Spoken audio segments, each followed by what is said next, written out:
This car business of ours is so much you that most of us can't possibly comprehend it. We can't imagine, we can't fathom how much you this business is. Because we've always been told it's a numbers game. Get in front of more people, sell more cars, right? Well, that's simplistic. We weren't told how much influence we have. That's when it becomes so much you. It's so much you when you don't pre-qualify that customer rolling through the lot and you're there to meet and greet them. And when you do meet and greet them and they say, I'm just looking, you're not taken aback because it's conditioned response and you know that. And you don't intrude with another question like, well, what are you looking for? Or are you looking for anything in particular?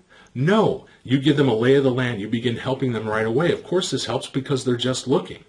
And then you do the Columbo and you walk away. And you say, by the way, if you need anything, I'm right over here. And you elicit a response. And then you're on your way.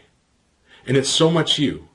When you get the customer inside to do a proper needs assessment, talk about what piqued their interest in the automobile. Does a friend or family member own one? Did they see one on the road? What is the most important thing in their next automobile? And we ask the proper questions.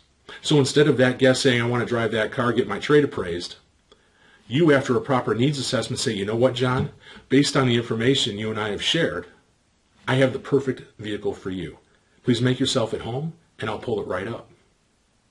That's when it's so much you. It's so much you when you do a presentation that is absolutely out of this world. So much so that John can't help but tell his friends and family. He can't help but make you a dinner topic. You're a dinner topic now because you've done such a spectacular job.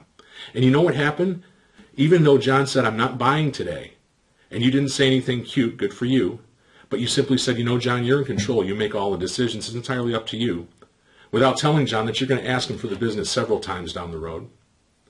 All of a sudden, John is more of a buyer than a shopper now because of the presentation you just gave, and that was so much you. It is so much you when you tell John it's time to take a demonstration drive. Not ask, but tell him it's time for him to experience everything that you've been talking about. That's so much you. And when you get back and you say, John, I know that you told me that you weren't buying now, but there are so many other things that you can devote your thought and energy to. If the terms and figures were agreeable, is this something that we can go ahead and take care of now and get it off your plate? That's so much you, asking for the business at the right times. And if John says no, just say, well, I'll tell you what, let's take a look at how it looks on paper. Because you're moving to the next step, and that is so much you.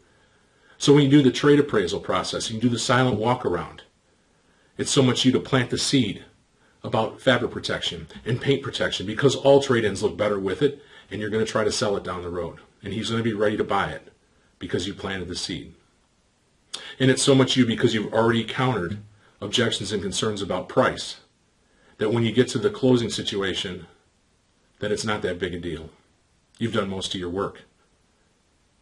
And when you ask John to do the paperwork, John says, you know what? Let's go ahead. That's so much you. And there's so much more that is all about you. Not there yet? Well, I'll tell you what, when you do get there, you'll be the best. You'll be elite. And if you're not there yet, it's okay. Follow me. We'll do this together. Until then, have a great day. Take care.